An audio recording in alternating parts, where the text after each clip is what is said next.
Ada. Mulai. Kenapa? Mohon maaf Ustazah. Ya.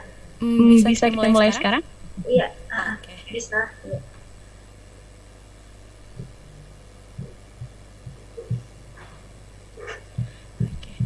Bismillahirrahmanirrahim. Assalamualaikum warahmatullahi wabarakatuh.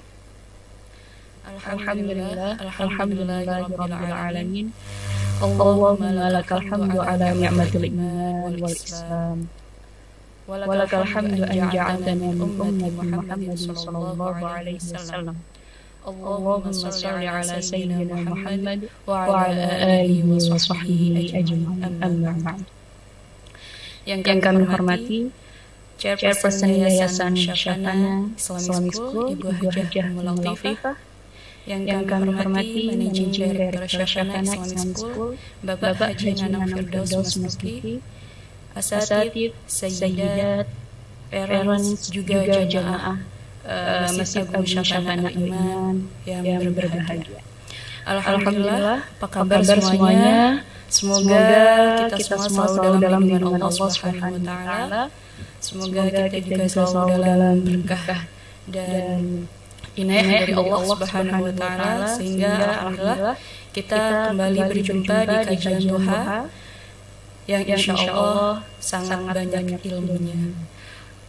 Untuk kajian duha hari ini insyaallah bertemakan inspirasi ayat Al-Quran dalam mengatasi kecanduan game pada anak. Ini sudah tidak asing lagi bagi kita. Games ini adalah sekarang menjadi momok buat semua anak-anak kita, karena di era digital ini kita tidak sudah bermain lagi dengan game tradisional. Bahkan game tradisional pun sekarang sudah masuk ke game digital. Jadi itu sangat merupakan masalah baru bagi ayah bunda mungkin, atau juga semua dari kita, ditambah dengan pandemi saat ini yang mengharuskan kita harus tetap di rumah, harus stay di rumah. Jadi akan banyak waktu luang yang mungkin akan membuat kita bosan, dan kemudian kita akan mengalihkannya kepada hal-hal yang menyenangkan, dan salah satunya untuk anak-anak adalah game. Karena mereka tidak, yang biasanya bertemu dengan teman-teman, kemudian saat ini mereka harus stay di rumah, tidak bisa bertemu dengan teman-teman, dan mereka kehilangan kesenangan ketika bermain bersama teman-teman. Mungkin salah satunya game menjadi pengalihannya. Dan sayangnya ketika kita sudah bermain sekali, dua kali, mungkin hanya untuk menghilangkan penat, tapi lama-kelamaan game ini menjadi candu. Ini yang sangat berbahaya. Nah, di kajian duha ini maka sangat penting buat kita untuk membahas dan apa sebenarnya, apakah kita harus membatasi waktu bermain anak, atau kita harus melarang sama sekali, nggak boleh main game sama sekali, atau mungkin kita perlu trik untuk mengatasi bagaimana tetap balance biar mereka boleh kita boleh mereka main game, tapi sekali tapi di lain waktu mereka juga tetap mengerjakan tugas-tugasnya, tetap sekolah, tetap ngaji dan lain sebagainya. Dan ini nggak berlaku hanya untuk anak-anak, tapi juga orang dewasa, saya kira juga sama. Ketika sudah kecanduan dengan game, itu akan sangat mempengaruhi kegiatan kesehariannya. Jangankan sholat, makan. Makan yang merupakan kebutuhan. Ketika lapar, kita pasti akan makan. Mungkin ketika sudah kecanduan game, mereka juga akan lupa dengan makan. Nah, itu yang sangat berbahaya. Untuk itu di kajian Duha pagi hari ini, marilah kita sama-sama mendengarkan, marilah kita sama-sama belajar dari ustazah kita. Beliau Ustazah Mayadah LC MHI, insyaallah akan membahas lebih detail, membahas lebih dalam bagaimana kita bisa mendapatkan inspirasi dari ayat Al-Quran. Kira-kira ayat mana? Ayat mana ya yang menginspirasi kita untuk menstop anak main game? Atau kira-kira inspirasinya apa ya? Oke, langsung saja. Silakan Ustazah Mayadah LC, waktu kami persilakan semuanya. Ya, jazakillah kepada Sayyidah Wuli Ni'matul Izza LC sebagai MC untuk hari ini ya, atas kesempatannya. Yang saya hormati Chairperson dari Yayasan Syafana Media Insani, Ibu Haja Umi Latifah. Kemudian yang saya juga hormati Managing Director Syafana Islamic School yaitu Ustadz Haji Nanang Firdaus Masduki.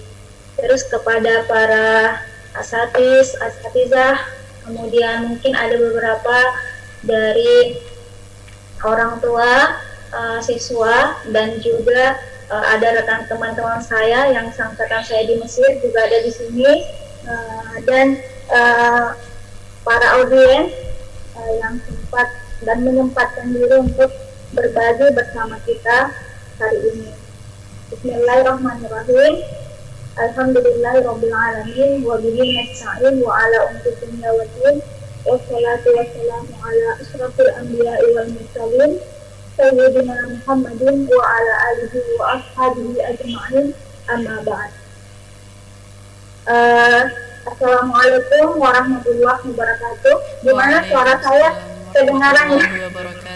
Terdengar sudah. Ya, mungkin ada sedikit suara-suara dari luar karena saya berada di pesantren dan kebetulan kalau pagi-pagi seperti ini biasanya tuh banyak pembangunan.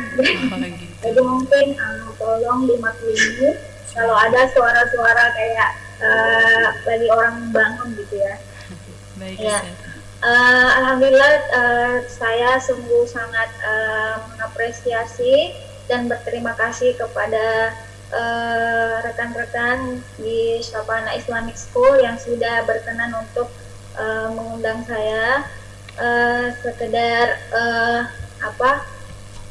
basa-basi sebelum masuk materi. Jadi saya nantinya insya Allah akan berbicara sebagai seorang orang tua. Ya, kebetulan dua anak saya itu homeschooling, ya, jadi sehari-hari mereka itu kamilah yang sebagai gurunya di rumah gitu ya. Ya, karena sekarang kan juga di masa pandemi seperti ini banyak orang tua yang sudah jadi guru di rumah ya karena pada sekolah online. Tapi saya dengar-dengar banyak yang stres katanya karena anaknya sekolah online ya. Jadi sabar-sabar saja menghadapi dan mendampingi ya pendidikan anak kita ya. Baiklah, jadi seperti topik yang akan kita bahas yaitu bagaimana kita bercermin dan mengambil ide-ide inspirasi dalam mengasuh anak kita dari Al-Quran. Dan memang kajian tentang Quranic parenting ini memang sudah lama saya minati gitu ya. Jadi dan memang pernah juga saya menulis buku khusus tentang ini, dan juga ada jurnal saya memang khusus membahas tentang hubungan ayat-ayat Al-Quran dengan cara mendidik kita. Nah, masalah game ya, jadi terus terang dua anak saya itu sekarang sudah berumur 12 tahun gitu ya. Biasanya di umur segitu anak-anak itu cenderung untuk melakukan sesuatu berdasarkan keputusannya. Mereka sudah bisa memilih sendiri. Nah, dalam game ini pengalaman kami sebelum saya masuk ke teori Al-Qur'annya, saya jelaskan dulu praktek kami sebagai keluarga. Jadi saya dan babanya atau suami itu memang sejak awal ketika kita belum punya anak itu kita sudah sepakat bahwa di HP kami berdua itu tidak boleh ada aplikasi game, bahkan game sesederhana pun itu tidak boleh ada. Ya, jadi game seperti kayak yang apa itu, yang ular-ular atau apa itu tidak ada sama sekali di aplikasi HP kami. Nah, kemudian ketika anak kami sudah masuk usia SD, jadi saya ingat waktu itu usianya sudah masuk setingkat kelas 3 SD, saya pun berpikir bahwa tidak juga adil bagi anak-anak kalau kita tidak memberikan juga game sama sekali gitu. Apalagi kan kita harus mendidik anak sesuai dengan zamannya. Tetapi yang penting ada batasannya. Jadi waktu itu saya mencarikan game, saya sampai survei. Jadi harus game apa gitu. Kemudian saya menemukan dan berdiskusi dengan para ibu-ibu homeschooler game seperti apa yang bagus gitu. Kemudian mereka menyarankan Minecraft. Ya, jadi yang saya ingat waktu itu saya instalkan di laptop. Jadi bukan di HP. Sekali lagi bukan di HP karena HP itu kan sifatnya bisa dibawa kemana saja. Jadi itu nanti bahaya buat anak. Jadi saya instalkan di laptop. Di laptop itu game Minecraft. Nah, sejak itulah mereka mengenal game. Jadi sejak kelas 3 SD mereka mengenal Minecraft dan sampai sekarang game yang mereka tahu dan mereka mainkan itu hanya Minecraft sampai usia sekarang 12 tahun. Dan itu pun di laptop. Ya, itu yang kami praktekkan untuk anak kami. Ya. Dalam Al-Quran itu menariknya adalah bahwa ayat-ayat yang berkaitan dengan hukum atau penerapan sanksi atau ayat-ayat yang bersifat perintah atau larangan di mana objeknya atau perbuatan yang ingin diubah melalui ayat tersebut. Jika perilaku yang mau diubah oleh ayat tersebut atau melalui dakwah Rasulullah itu merupakan tradisi yang sudah tertanam lama di masyarakat sehingga sulit mengubahnya, samalah dengan kita kecanduan game. Jadi sama tatarannya dengan kecanduan itu biasanya itu ayat-ayat hukum tersebut diturunkan secara bertahap. Jadi tidak langsung bilang haram, tidak langsung bilang tidak boleh. Jadi ada tahapannya. Ya, jadi ada tahapannya. Sehingga ketika kita melihat, misalnya saya kasih contoh sederhananya ayat-ayat larangan untuk minum minuman keras atau khamar dalam Al-Quran itu ada 4 tahapan. Ya, kalau menurut Mufassir ada 4 tahapan. Begitu juga seperti ayat hukum lainnya, contohnya larangan riba. Itu menurut beberapa mufassir, ada juga beberapa mufassir yang tidak sepakat, tetapi diantaranya Al-Maraghi itu mengatakan bahwa tahapan pengharaman riba itu juga ada 4 tahapan. Nah, di sini kita bisa belajar bahwa untuk mengatasi sebuah kebiasaan buruk anak yang sudah sampai level kecanduan, itu tidak bisa langsung aja kita bilang larang atau kita langsung rebut gamenya kemudian kita hapus dan sebagainya. Itu sangat-sangat frontal dan bisa dibalas dengan lebih frontal oleh anak. Jadi kita belajar pada Al-Quran bahwa ketika mau mengubah sebuah kebiasaan yang sudah tertanam kuat, itu harus bertahap. Mari kita belajar dari ayat Hamar misalnya. Jadi tahapan pertama dalam ayat Hamar itu kan Allah nggak langsung mengatakan bahwa Hamar itu haram, tetapi Allah mengatakan di situ bahwa buah kurma ya dalam yaitu seperti dalam surah An-Nahl ya ayat 67 itu tahapan pertama dari ayat Hamar. Di situ dikatakan bahwa wa min samaratin nakhili wal a'nabi tattakhiduna minhu sakara wa rizqan hasana. Jadi di situ Allah menjelaskan bahwa dalam buah-buahan itu ada yang manusia ambil untuk sebagai minuman keras, ada juga yang dimakan sebagai makanan yang baik gitu. Nah, jadi di sini dalam ayat ini kita bisa belajar bahwa ketika kita tahapan pertama adalah kita kasih tahu dulu anak kita bangun dulu logikanya. Terkadang orang tua ketika melarang anak itu tidak disertai alasan kenapa dilarang. Nah, ini sebenarnya sebuah hal yang nampaknya sepele, tetapi anak-anak itu kan kritis. Kalau nggak dikasih alasan, mereka akan memikirkan dan berimajinasi sendiri alasannya. Dan kalau alasan yang mereka pikirkan salah, maka bangunan logikanya juga akan salah, dan itu akan berefek kepada hasilnya. Itu yang jadi ketika kita misalnya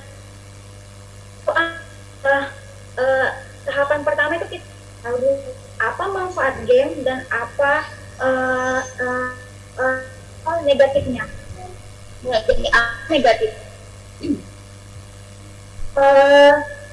Biasanya pernah melakukan ini, saya buat sebuah tabel di mana tabel itu berarti manfaat kanan itu saya dapatkan dari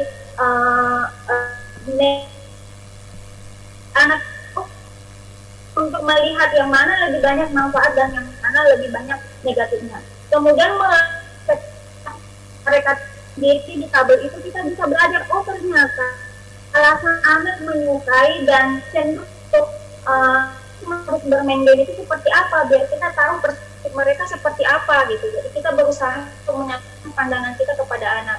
Jadi jangan menganggap anak itu anak kecil, jadi bisa saja saya suruh-suruh, bisa saja saya larang-larang sesukanya, tetapi ajaklah anak untuk berdiskusi. Ini kita juga bisa lihat dalam seorang ayah dengan anak dalam Al-Quran itu seperti kesannya itu dewasa dalam membangun diskusi-diskusi seperti percakapan Ibrahim dengan anaknya, seperti percakapan Yakub dengan anaknya dan seterusnya. Kita bisa belajar di situ bahwa ajaklah anak untuk berdiskusi. Jangan kalau misalnya mau dilarang, jangan langsung nggak boleh begini dan langsung direbut apanya terus seperti itu, enggak. Jangan sampai seperti itu. Kemudian tahapan kedua, kita bisa belajar bahwa dalam ayat-ayat hukum Al-Quran itu selain ada tahapannya, itu juga ada dilakukan waktu yang sudah ditentukan. Jadi contohnya saya kasih contoh, misalnya ayat khamar, larangan khamar itu oleh Allah, firman Allah Subhanahu Wa Taala yang mengatakan bahwa ya alladzina amanu la taqrabus sholata wa waktu sholat itu jangan sampai kamu mabuk. Kalau waktu sholat itu hentikan gamenya. Kalau azan sudah berkumandang, hentikan gamenya. Kalau misalnya pekerjaan kamu belum selesai, beres-beresnya belum selesai, kasurnya belum rapi, tugas sekolahnya belum ada, jangan dulu main game. Nah, kita terapkan konsekuensi seperti itu dalam semua hal yang kita perintahkan dan larang untuk anak. Kita bangun waktu, kita bangun manajemen waktu.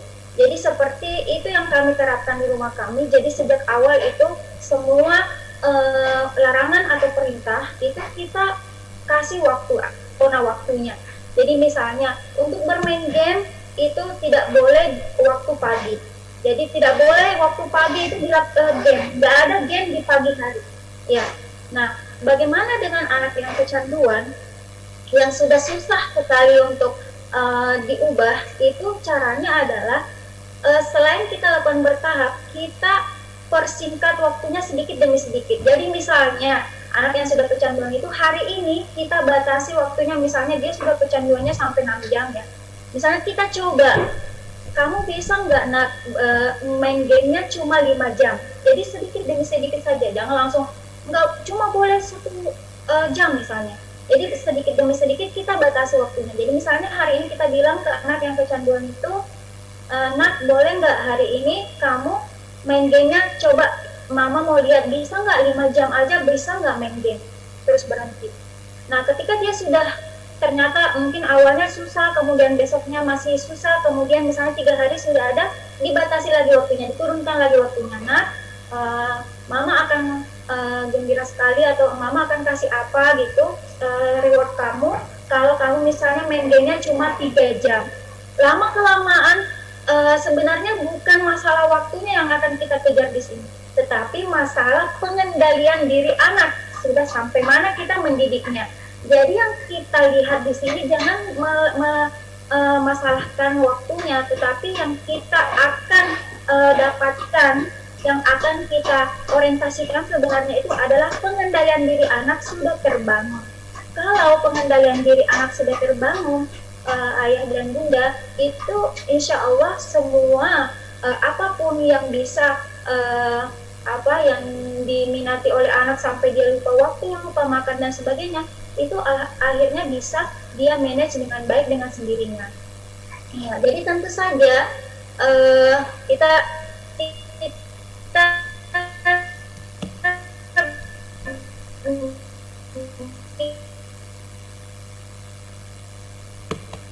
Pulau berdakwah di Mekah itu berapa tahun?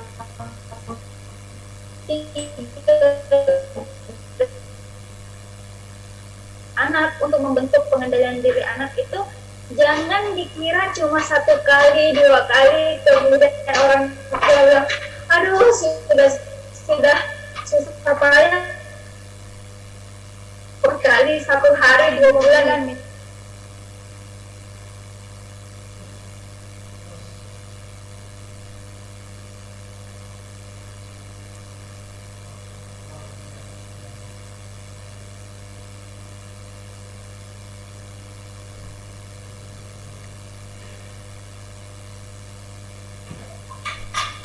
Benar? Halo Ustazah, mohon maaf tadi agak hilang. Iya. Oh iya. Iya. Oke, kita lanjut tadi ya.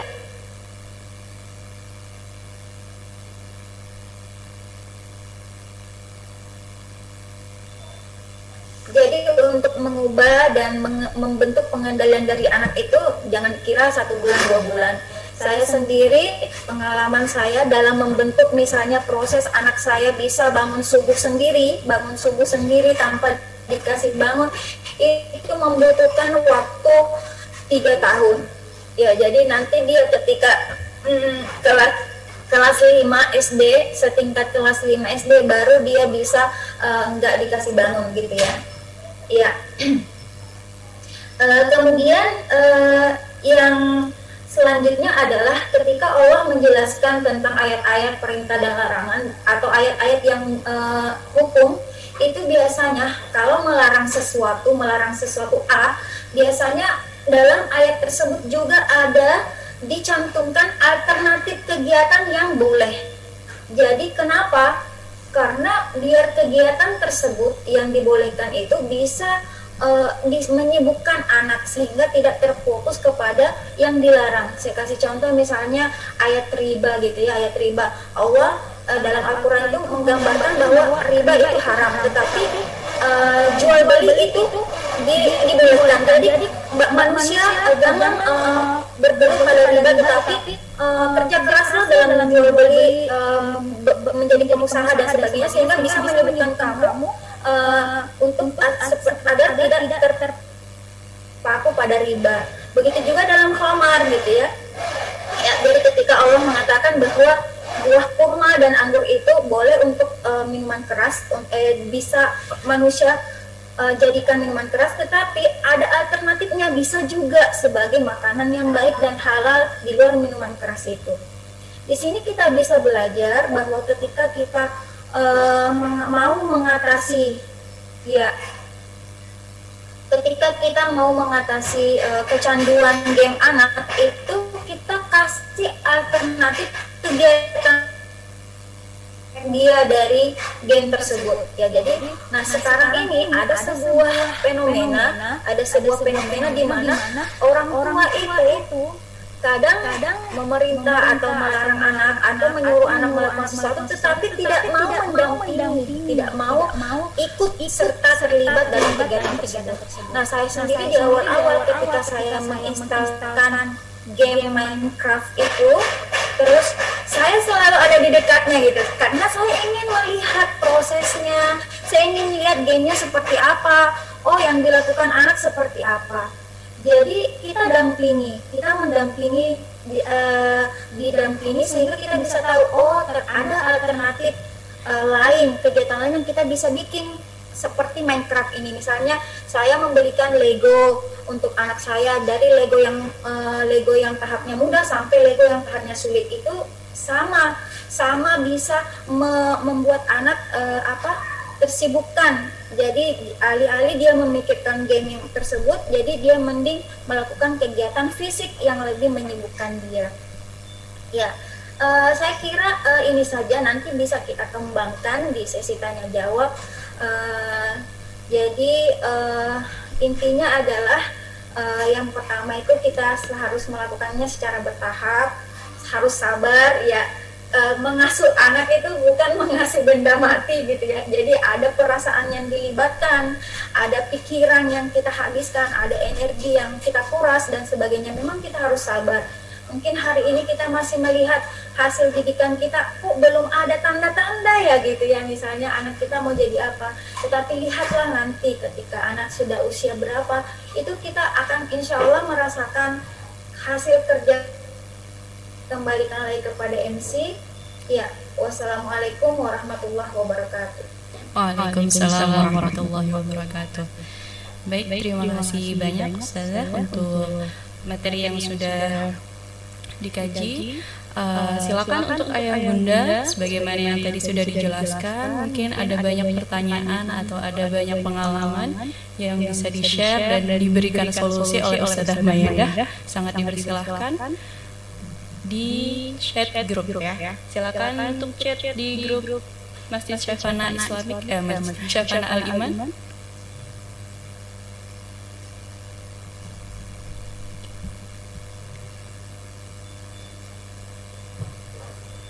Oke, sambil menunggu ya. Silakan untuk yang mau bertanya. Oke, mungkin saya akan menyampaikan beberapa poin yang sudah disampaikan oleh Ustazah Mayadah sebagai insight dan review ulang untuk bahan pertanyaan.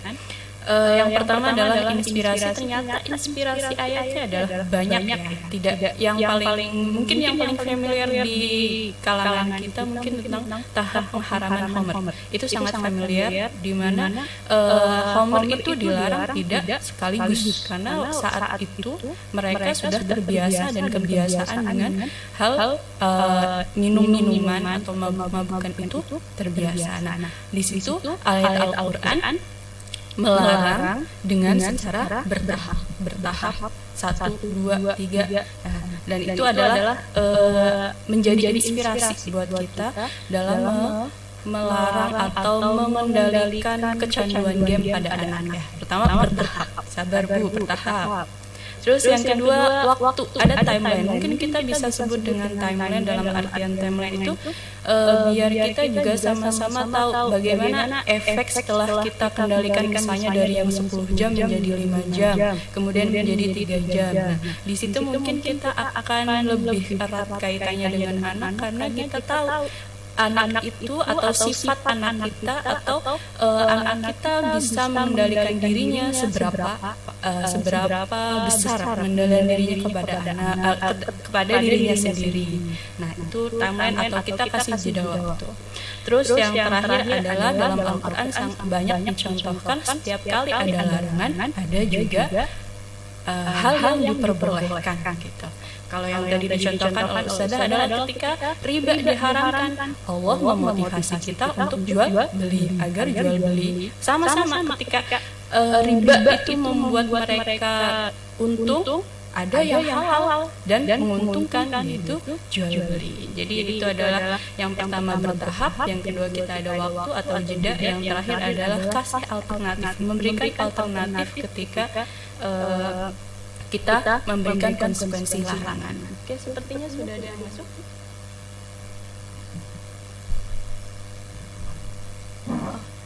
Boleh dibacakan? Ya. Langsung saya bacakan, ini dari Ibu Latifah. Assalamualaikum Ustazah, permainan yang paling disukai Rasulullah adalah olahraga. Nah, olahraga apa aja sih yang disukai? Sering dilakukan Rasulullah dan para sahabat yang bisa diikuti anak-anak untuk mengalihkan dari bermain game. Silakan Ustazah, boleh dijawab. Iya, dari siapa tadi, Bunda siapa? Dari Bunda Latifah. Bunda Latifah, ya. terima kasih atas pertanyaannya. Jadi ya kita bisa juga mengambil inspirasi dari hal-hal yang dilakukan oleh Rasulullah dan sahabat. Jadi dulu itu belum ada teknologi internet dan belum ada teknologi seperti handphone dan gawai ya. Jadi di masa Rasulullah itu mereka sendiri atau aktivitas atau yang istilahnya olahraga atau refreshing itu dengan cara yang melatih gerak. Berbeda dengan main game. Main game itu kan yang bergerak itu kalau bukan jari mata, cuma karena semua motorik anak, sendi-sendi dan fisiknya itu tidak bergerak dan tidak menghasilkan keringat gitu ya, sehingga anak akan sulit tidur. Nah biasanya kalau kita ingat, kalau kita di masa kecil ketika kita bermain fisik ya, bermain fisik outdoor dan sebagainya, itu ketika kita pulang dari main itu kan kita capek, keringat, terus abis itu kita akan tidur nyenyak ya. Nah itu yang tidak ada didapatkan dari game sekarang. Nah kalau di zaman Rasulullah kan yang terkenal itu berkuda dan memanah gitu, itu kan membutuhkan fisik ya, membutuhkan olah fisik.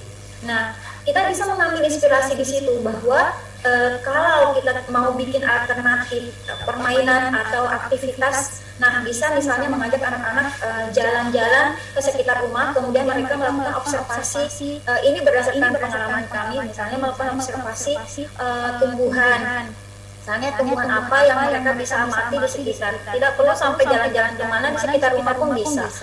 Atau bisa misalnya sebenarnya bermain Lego itu juga bagus, karena Lego itu kalau misalnya Legonya terhambur atau apa kemana-mana, itu biasa saya meminta anak untuk bertanggung jawab, jadi mereka pungut, jadi Lego yang mereka susun dihancurkan lagi dan sebagainya. Itu juga bagus untuk sebagai alternatif permainan, karena saya lihat ya, karena kebetulan juga di sini di pesantren ini ada kami mengasuh TPQ, anak-anak yang seusia TK sampai anak-anak usia SD itu suka semua dengan Lego. Jadi tidak ada usia yang tidak suka Lego, bahkan orang dewasa pun suka Lego ya. Jadi kita berikan Lego itu berdasarkan level-level dalam game.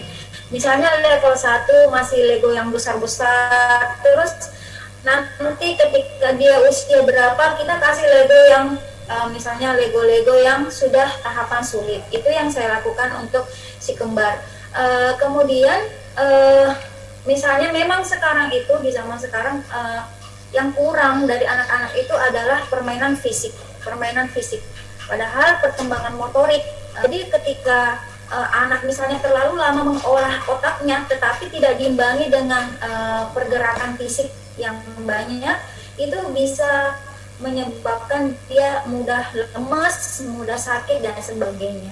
Nah kalau si kembar sekarang di usianya 12 tahun itu lebih suka main takraw. Sekarang lagi suka sekali dengan takraw. Ya itu saja saya kira Bu Latifah. Oke, terima kasih Ustazah. Pertanyaan selanjutnya Ustazah. Mohon advice-nya berapa lama anak usia 7 tahun bermain game? Dari Bunda Nurik Mu'alim, silakan. Iya, dulu pernah saya lihat atau baca di buku psikologi, itu memang ketika usia sebelum SD itu anak sebaiknya tidak diperkenalkan dulu dengan game, ya tidak diperkenalkan dulu dengan game. Kemudian ketika usia 7 tahun itu batasan game paling lamanya 1 jam, itu paling lama 1 jam. Jadi kalau sepengalaman kami, karena saya khawatirkan mungkin saya nggak bisa mengendalikan diri anak saya, atau mungkin kalau terlalu cepat dikenalkan dengan game nanti pengendalian dirinya susah dibentuk, maka kami sepakat untuk mengenalkan game justru ketika usia setingkat kelas 3 SD, jadi usia 9 tahun gitu ya. Kalau misalnya usia 7 tahun sebaiknya ayah bunda jangan terlalu lama, 1 jam itu menurut saya sudah lama. Iya, sudah lama. Tetapi kalau misalnya kita sudah terlanjur itu bisa ayah bunda berusaha untuk mendampingi. Jadi anak merasa bahwa game tersebut harus mereka mainkan secara bertanggung jawab karena ada kita terlibat di situ. Jadi kita ingatkan aja kalau makan harus makan, tinggalkan gamenya, nggak boleh game di meja makan gitu. Jadi kalau azan kita kasih tahu sudah azan, nanti gamenya dilanjut lagi. Kalau misalnya dia di tahap tidak bisa belum bisa lepas dari game, jadi diingatkan aja waktu-waktu yang seharusnya dia meninggalkan game tersebut. Ya, jadi jangan melakukan pembiaran. Adapun waktunya itu terserah bunda, bisa dilihat dari sejauh mana tingkat anak tersebut kecanduannya atau tingkat mainnya terhadap game itu. Ya. Oke, selanjutnya dari Bunda Akmal. Assalamualaikum, bagaimana trik dan tips untuk mengendalikan kebiasaan game untuk anak remaja, Ustazah? Karena secara logika mereka sudah paham dan terutama karena masa pandemi ini mereka tidak bisa bermain dengan rekan-rekannya seperti yang mereka biasakan di outdoor.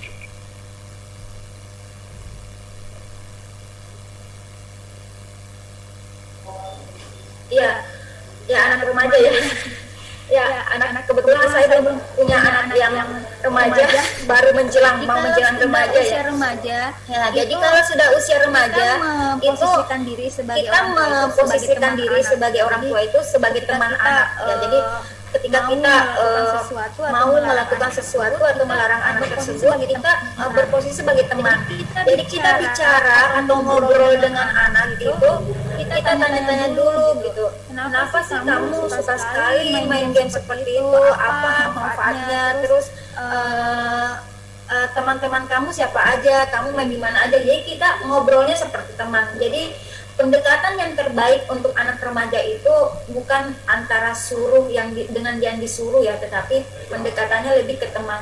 Nanti setelah itu kita bisa memasukkan nilai-nilai keteladanan karena anak remaja itu dia sudah bisa berpikir membangun logika sendiri. Jadi yang terbaik adalah kita membentuk lingkungan di rumah itu lingkungan yang betul-betul Islami. Jadi sebagai sebagai pembanding bagi dia ketika dia berada di luar. Misalnya di rumah ayah dan ibu tidak memegang gawai ketika azan gitu, atau di meja makan ayah dan bunda itu memperlihatkan atau memberikan teladan bahwa tidak boleh ada gawai di meja makan di waktu makan. Begitu juga ketika menjelang tidur tidak boleh ada gawai di menjelang tidur, misalnya seperti itu. Jadi kita ke anak remaja itu jangan seperti mata-mata gitu ya, misalnya tiba-tiba kita nyempit ke kamarnya terus kita marahin dan seperti itu. Jadi kalau anak remaja itu mereka sudah bisa bangun logika sendiri, maka yang terbaik itu menanamkan nilai keteladanan. Yang kedua ada dialog sebagaimana layaknya seorang teman. Ya. Baik, ini pertanyaan dari Bapak Asrul Sindik. Saya sering mengajak olahraga anak jalan ke sawah sambil menggendong di bahu. Awalnya sih enjoy, tapi lama-kelamaan capek juga bapaknya. Karena anak mulai ketagihan ngajak jalan-jalan. Pertanyaan saya, adakah kegiatan yang menarik atau solusi supaya anak lebih capek dalam bermain? Syukron, Ustazah. Iya benar ya, Masya Allah sekali ya, seorang ayah mau menghabiskan waktu bersama anak jalan-jalan di sawah. Itu hal yang terutama saya, karena saya tinggal di kota, itu hal yang sangat saya rindukan ya dari masa kecil, melihat sawah gitu ya. Ya kalau misalnya orang tua capek dan sebagainya. Jadi yang perlu kita pahami dalam perspektif kita dalam mengasuh anak itu istilahnya kuantitas, seberapa lama waktu itu sebenarnya bukan itu yang menjadi orientasi kita, tetapi seberapa berkualitas waktu kita yang kita habiskan bersama anak.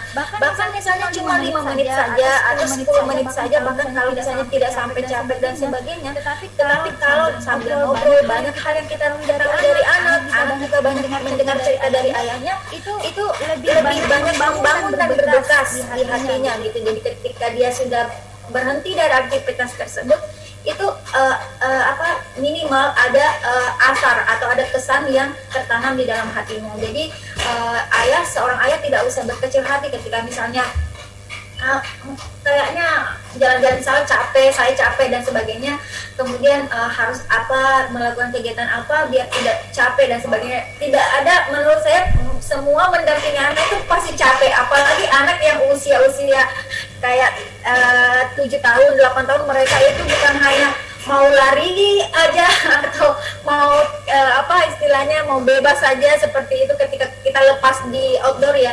Jadi memang kita harus capek sebenarnya, tapi itu kan juga kita harus berpikir positif minimal, atau setidaknya kita juga kan sambil olahraga gitu ya.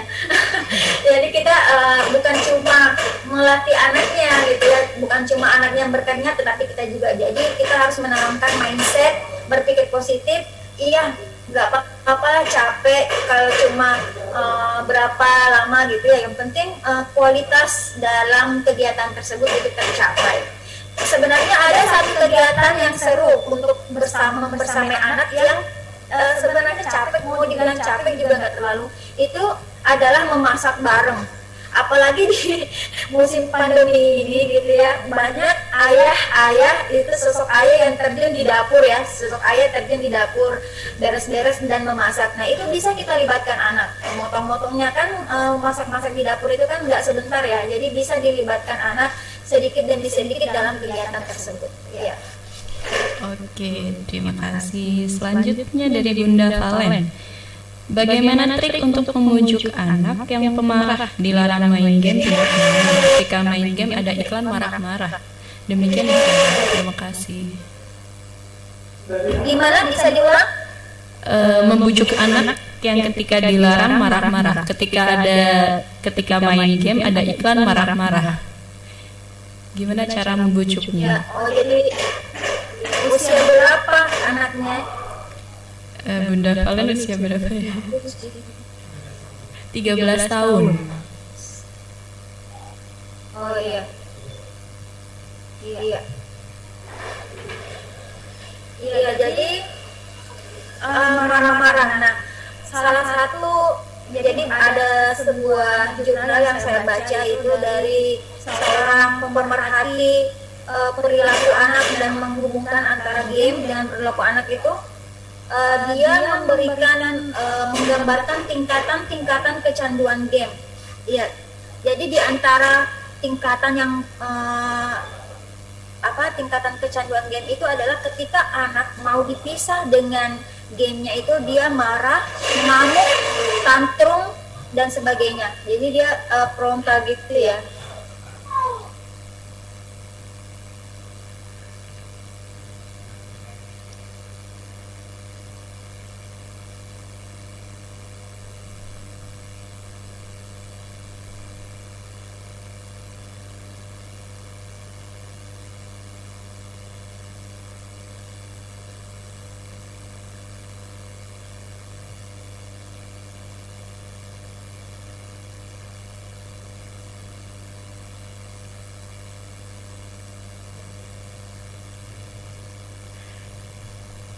Mohon maaf, ustazahnya mungkin ada gangguan sebentar, mohon ditunggu ya Bunda.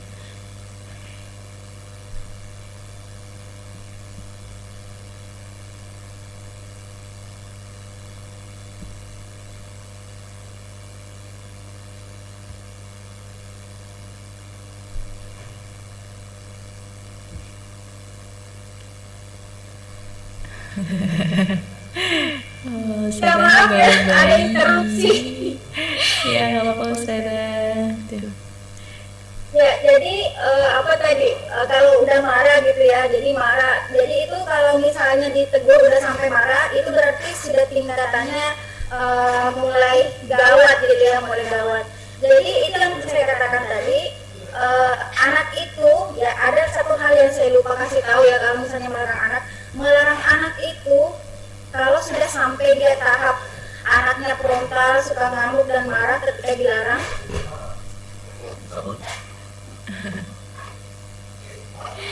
Ya, itu jangan dilarang atau jangan diajak ngomong di waktu itu juga.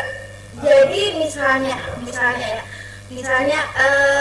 sebelum dia melakukan hal tersebut yang akan dilarang itu, itu kita kasih tahu misalnya 7 menit sebelumnya atau 10 menit sebelumnya. Misalnya ayah bunda mau kemana gitu, kita kasih tahu, boleh nggak kita nggak main game dulu karena kita nanti mau ke sini gitu. Jadi anak itu merasa disiapkan gitu, nggak mendadak. Nah, anak itu paling nggak suka mendadak. Anak itu paling nggak suka diperintah secara mendadak atau dikasih tahu secara mendadak, khusus untuk anak yang pemarah atau sudah sampai level yang ngamuk-ngamuk kalau dikasih tahu. Jadi itu dicoba bagi bundanya, misalnya sebelum anak melakukan itu, misalnya kita kasih tahu dan memilih waktu yang tepat. Misalnya sebelum dia tidur kita ajak ngobrol atau apa, atau ketika dia di waktu makan atau apa, kita ajak ngobrol tentang perbuatannya tersebut. Bilang, kenapa kamu tadi marah-marah gitu.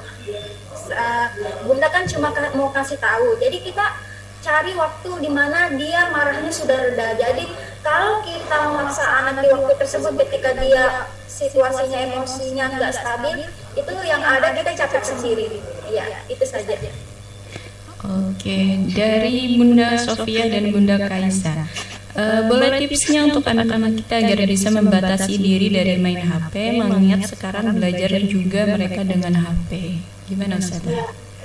Jadi tipsnya secara simpel yang seperti yang kami lakukan. Yang pertama, ayah bunda memang perlu membuat jadwal harian untuk kegiatan harian untuk anak-anak di rumah. Jadi semua aturan yang kita tetapkan itu diusahakan tertulis dan ditempel, di mana semua anggota keluarga itu juga harus support terhadap jadwal tersebut. Jadi jangan asal lisan saja. Jadi semua harus tertulis. Jadi di situ jelas bahwa kalau sudah jam segini itu harus seperti ini. Kalau sudah jam segini harus seperti ini. Jadi ketika kita mengingatkan anak, kita sebagai alarmnya ya, kita mengingatkan anak itu mereka jadi oh iya memang itu tertulis di aturan gitu kan. Nah jadi kita secara tidak langsung juga membangun logika anak. Jadi kita ajak anak untuk bertanggung jawab terhadap aturan yang sudah tertulis. Jadi ayah bunda juga bisa saling mensupport ketika hal itu terjadi. Jangan misalnya bunda mengatakan udah dulu main HP-nya, udah dulu main YouTube-nya, sholat dulu, makan dulu. Terus ternyata pas waktu makan bundanya juga sibuk main medsos misalnya seperti itu. Jadi semua anggota keluarga itu harus support terhadap aturan yang dibuat secara bersama. Itu yang pertama. Jadi buat jadwal, harus ada jadwal tertulis. Jadi jadwal yang kita tempel di rumah kita jangan cuma jadwal sekolah, jadwal pelajaran gitu, tetapi nggak ada jadwal-jadwal dari kita gitu ya. Jadi kami sendiri di rumah itu semua aturan itu ditempel agar semua kita menjadi diingatkan. Kemudian yang kedua itu tadi yang saya katakan bahwa secara pelan-pelan hapuslah aplikasi-aplikasi yang ada di HP anak. Kemudian kalau bisa kita pindahkan saja ke laptop. Jadi karena laptop itu kan sifatnya nggak mobile ya, jadi harus punya waktu tertentu kita buka dan sebagainya. Kemudian yang ketiga kita bisa menanamkan kepada anak bahwa HP itu adalah milik orang tua. Jadi ketika anak mau memakai HP itu ada masa peminjaman. Nah yang terbalik sekarang saya lihat itu biasanya HP itu seakan-akan milik anak, jadi orang tua yang harus minjam dulu dong HP-nya. Itu terbalik. Nah jadi harus kita membuat sebuah paradigma baru. Jadi sebuah pendekatan bahwa HP ataupun segala macam gawai yang ada di rumah itu milik orang tua. Jadi anak itu ketika ingin memakainya itu harus meminjam orang tua dan ada masa peminjaman. Itu yang kami berlakukan di rumah. Jadi kalau misalnya anak saya mau pakai HP, saya kasih tahu, oh HP-nya lagi dipakai, belum boleh dipinjam gitu. Nah, jadi yang itu saja ya Bunda. Jadi juga bisa dengan menghapus aplikasi-aplikasi yang misalnya menurut Bunda ini memakan waktu banyak. Kemudian kalau mau dipindah saja ke laptop. Ya. Oke, baik. Selanjutnya dari Bapak Agus Nugroho. Assalamualaikum. Saat ini banyak aplikasi medsos yang banyak digunakan. Salah satunya adalah TikTok. Menurut Ustazah, aplikasi ini cocok untuk dilihat oleh anak-anak? Enggak. Kenapa? Aplikasi ini cocok nggak untuk dilihat anak-anak? Menurut Ustazah, aplikasi TikTok. Ya jujur saya sama suami di HP itu nggak ada TikTok, jadi tapi saya tahu TikTok ya, saya tahu karena saya biasa lihat di Instagram ya, mereka juga upload TikToknya di situ. Saya nggak tahu bagaimana sebenarnya bentuk aplikasi dan fitur-fitur yang ada di situ, tetapi yang saya lihat bahwa TikTok itu lebih banyak untuk apa ya, dipakai untuk memamerkan hal-hal yang menurut saya kayak untuk membunuh waktu gitu ya, kayak nggak penting atau gimana. Saya nggak tahu apakah ada TikTok yang positif atau gimana. Kalau saya melihatnya itu TikTok banyak anak-anak di situ yang mengikuti apa hal-hal yang nggak jelas dan sebagainya. Nah mungkin ada ini yang saya tidak tahu ya, mungkin ada beberapa orang tua yang mungkin bisa melakukan survei di mana TikTok itu bisa nggak diarahkan ke positif. Misalnya dia murojaahnya di TikTok, ada nggak seperti itu? Atau misalnya dia melakukan kegiatan apa yang positif, masak-masak atau apa, atau dia bercerita, atau dia melakukan bercerita di TikTok, ada nggak seperti itu? Jadi bukan cuma dia joget-joget nggak jelas atau niruin apa nggak jelas di TikTok itu. Jadi boleh dicoba atau boleh disurvei, ada nggak bisa kegiatan lain yang dilakukan di TikTok yang bisa mengimbangi ya. Jadi kalau menurut saya, kami pribadi prakteknya kami nggak punya TikTok dan kami kurang pengetahuan tentang itu. Jadi kalau misalnya anak-anak ayah bunda ada yang sudah terlanjur main TikTok, itu coba disurvei, coba diobservasi, kemudian dilihat apakah TikTok itu positif buat anak atau gimana, ataukah ada kegiatan positif yang bisa dilakukan di TikTok tersebut. Jadi kita juga harus hati-hati ya dan bijak dalam membatasi anak sekarang, karena memang anak zaman sekarang pendekatan yang kita harus lakukan itu memang beda dengan masa kita ya. Ya, seperti itu. Oke, baik. Masih ada pertanyaan lagi dari Bunda Reni. Konsekuensi apakah yang baik jika anak tidak menaati kesepakatan yang dibuat, dan apakah sistem konsekuensi ini baik dalam membangun pengendalian diri anak? Ya, jadi saya cerita aja praktek kami ya. Jadi apa yang kami praktekkan mungkin saja bisa ayah bunda terapkan dan mungkin saja tidak bisa diterapkan, tetapi bisa diadopsi ya, atau bisa terinspirasi dari situ. Jadi ketika si kembar anak saya itu usia setingkat kelas 1 sampai kelas 3 itu untuk membentuk pengendalian dirinya, kita apa istilahnya melakukan sistem memberi hadiah, karena anak-anak di usia itu suka sekali dikasih hadiah. Jadi ada sebuah apa istilahnya prinsip yang mendasar yang perlu kita ketahui sebagai orang tua, bahwa jangan cuma berfokus kepada kelemahan anak atau keburukan anak, kemudian kita fokus marah-marahnya di situ, kita fokus energinya di situ, tetapi fokus juga kepada kelebihan anak. Jadi ketika anak berhasil misalnya pergi sholat tepat waktu, kemudian melakukan tugasnya tepat waktu, kita kasih apresiasi, kita kasih hadiah, di mana hadiah itu kalau bisa itu sifatnya surprise. Jadi kita nggak mengiming, jadi kita kesannya nggak mengiming-imingi, tetapi kita kasih penghargaan yang mereka tiba-tiba wah saya dihargai gitu, atau kita terbiasa mengatakan terima kasih seperti itu. Nanti kalau usia sudah kelas 4 SD sampai kelas 6, setingkat kelas 6 SD, kemudian sampai usia SMP, itu sudah bisa kita apa istilahnya melakukan sesuatu yang bersifat lebih keras lagi. Contohnya ya, saya pernah anak saya misalnya di jam jadi ceritanya waktu itu saya sedang sakit, jadi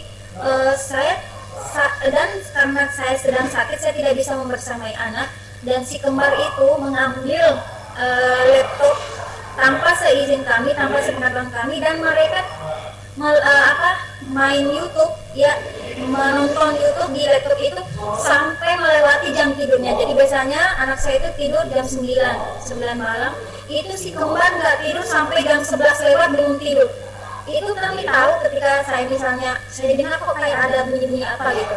Nah di situ kemudian Akhirnya kami kasih tahu mereka berdua bahwa 1 minggu ini laptopnya kami sita, gitu ya, laptopnya. Jadi tidak ada pemakaian laptop selama 1 minggu itu. Jadi kita boleh melakukan sanksi-sanksi di mana mereka merasa oh memang saya salah, dan karena kesalahannya berat, sanksinya juga bisa ditingkatkan. Jadi ketika dia usia kelas 4, setingkat kelas 4 SD ke atas, itu sudah bisa dinaikkan tingkat konsekuensi sanksinya. Jadi misalnya dilakukan pengurangan penggunaan gawainya, atau misalnya uang jajannya dikurangin, atau misalnya apa yang kita bisa lakukan sebagai sanksi, sehingga anak itu menjadi terkendali gitu. Mereka tahu bahwa kita nggak suka perbuatan itu, dan mereka tahu bahwa mereka merasa oh orang tua saya ternyata memperhatikan saya gitu. Ya, saya kira itu. Baik, untuk yang terakhir Ustazah, dari Bapak Abdul Rauf, untuk mengurangi ketergantungan anak terhadap gadget, bagi saya dan juga mungkin bagi kebanyakan kaum bapak termasuk hal yang susah, hingga kadang terbawa emosi. Mungkin ada saran, cara atau metode yang tepat yang harus dilakukan untuk mengurangi ketergantungan anak itu kepada gadget. Mohon penjelasannya Ustazah. Ya, nah yang perlu kita memang sebenarnya yang perlu kita didik itu memang diri kita ya. Ketika kita mengasuh anak itu yang memang harus yang dididik pertama itu kitanya dulu gitu. Ya, sekarang kita ubah perspektifnya gitu. Bukan kenapa anak nggak mau berhenti main game, tetapi kita ubah perspektifnya menjadi kenapa sih saya tidak sabaran gitu ya. Kenapa saya harus emosi gitu. Nah, ketika kita mengetahui bahwa jawaban dari itu misalnya karena saya mau melihat hasilnya secara cepat gitu, atau misalnya karena saya nggak punya waktu lama untuk mengatur hal tersebut, atau misalnya karena saya lagi capek atau lagi apa gitu, bagi banyak masalah, dan ini anak semakin menjadi seperti itu. Jadi kita pertama yang kita harus selesaikan dulu adalah masalah kita sebagai orang tua. Ya, jadi jangan jadi memang kita ketika kita mendidik anak yang bertumbuh itu sama-sama posisi kita, anak dengan kita juga sebagai orang tua belajar. Ya, jadi ketika kita sudah emosi dan sebagainya, mungkin ya karena kita merasa bahwa itu membuat kita lelah, sangat melelahkan. Kemudian yang kedua, kita ingin melihat prosesnya gitu, ingin melihat hasilnya secara cepat. Jadi perlu kita bersabar, lebih banyak istilahnya berdialog dengan diri kita gitu ya, bahwa seperti apa kita membentuk anak, dan berapa lama kita membentuk kebiasaan tersebut, dan salah siapa anak tersebut menjadi seperti itu. Nah, kita kan harus melakukan konsekuensi itu sehingga kesalahan itu kita tidak sepenuhnya melimpahkan ke anak sehingga membuat kita emosi. Ya, kalau kita lihat tadi cara-cara Al-Quran, yaitu menggambarkan bagaimana tahapan itu untuk mereduksi tradisi berhenti minuman keras, itu kelihatannya gampang ya, tetapi itu membutuhkan waktu minimal 13 tahun. Bahkan para sahabat Rasulullah ketika sudah dilarang minum minuman keras itu masih ada juga yang karena terbiasa, jadi minuman keras itu sudah seperti minum air gitu. Jadi ketika sudah makan minum minuman keras, jadi ketika mereka sholat itu akhirnya mereka terbawa mabuk. Coba bayangkan bagaimana kesabaran Rasulullah saat itu. Ini jelas-jelas sahabatnya yang sudah masuk Islam, apalagi menghadapi orang yang bebannya luar biasa, yang orang kafir dan sebagainya.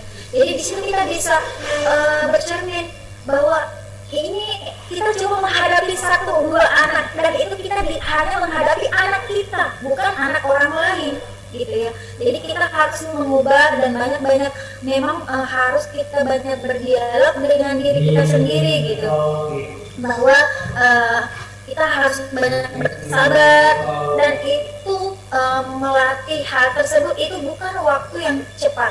Ya, saya sendiri juga dulu dan bahkan sampai sekarang masih sering emosi, sering capek dan sebagainya. Jadi ketika saya melakukan sesuatu kepada anak dengan emosi dan sebagainya sampai marah-marahan seperti itu ujung-ujungnya kan kita menyesal, oh kenapa tadi saya seperti itu ke anak gitu ya. Nah itu semua butuh latihan yang panjang ya ayah bunda dalam apa istilahnya berdamai dengan diri kita sebelum kita mendidik anak. Jadi saya kira tips-tipsnya itu kembali kepada ayah bunda, bagaimana melihat anaknya seperti apa, kemudian bagaimana mengambil ide-ide dari apa materi tadi, kemudian mengaplikasikannya seperti apa ke anak. Itu yang paling tahu anak kita itu adalah ayah dan bunda sendiri.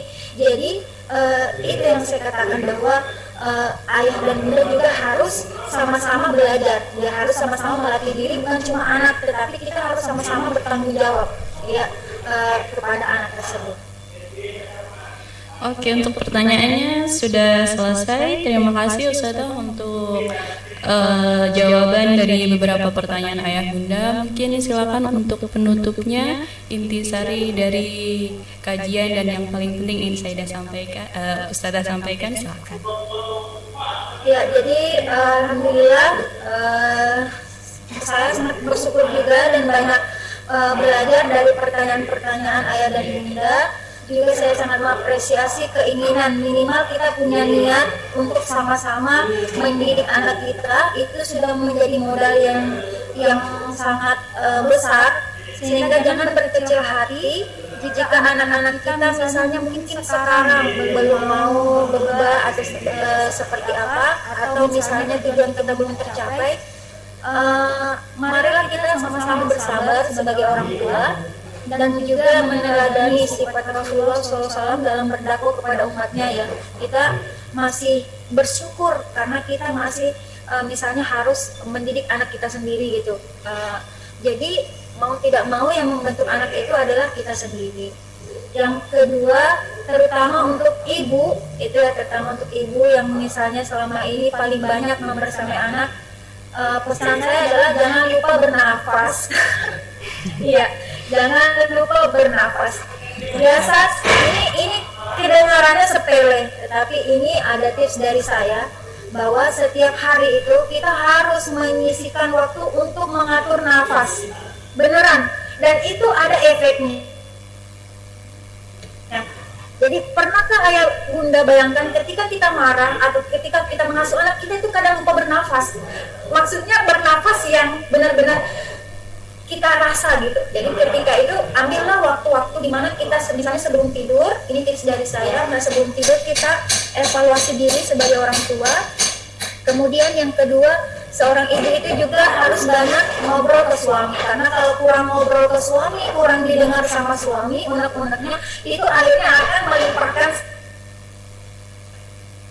semua ke anak. Jadi kalau misalnya ibu merasa hari ini kok emosian banget ya, nggak sabar banget, mungkin frekuensi didengarnya oleh suami sudah mulai berkurang. Maka kembalikanlah tradisi misalnya sebelum tidur itu kita ngobrol dengan suami, di meja makan kita ngobrol dengan suami. Jadi coba digunakan di rumahnya, jangan ada gawe di meja makan misalnya seperti itu, untuk sementara seperti itu. Ini saja yang bisa saya sampaikan. Saya juga banyak kekurangan. Semoga kita bisa berinteraksi dan menjalin silaturahmi di lain tempat, di media sosial dan sebagainya. Saya mohon maaf atas segala kekurangan dan mungkin ada yang tidak nyaman dengan kata-kata saya. Saya juga banyak belajar dan masih belajar. Ya, wallahul musta'an wa alaihi iklan. Wassalamualaikum warahmatullahi wabarakatuh. Waalaikumsalam warahmatullahi wabarakatuh. Subhanallah, alhamdulillah. Terima kasih banyak Ustazah atas semua ilmu yang sudah dijelaskan dan dijabarkan kepada kita semua. Ini ilmu yang sangat penting dan saya kira ayah bunda akan sangat menerapkan ya beberapa tips dan trik dari Ustazah kita ini. Sabar, tarik nafas ya Bu, jangan lupa tarik nafas. Oke. Alhamdulillah kita sudah selesai di kajian duha hari ini. Semoga apa yang kita dapatkan selalu kita amalkan dan semoga kita selalu diberi hidayah oleh Allah Subhanahu wa taala agar kita senantiasa menjaga agama kita, menjaga kehidupan kita dari hal-hal yang buruk.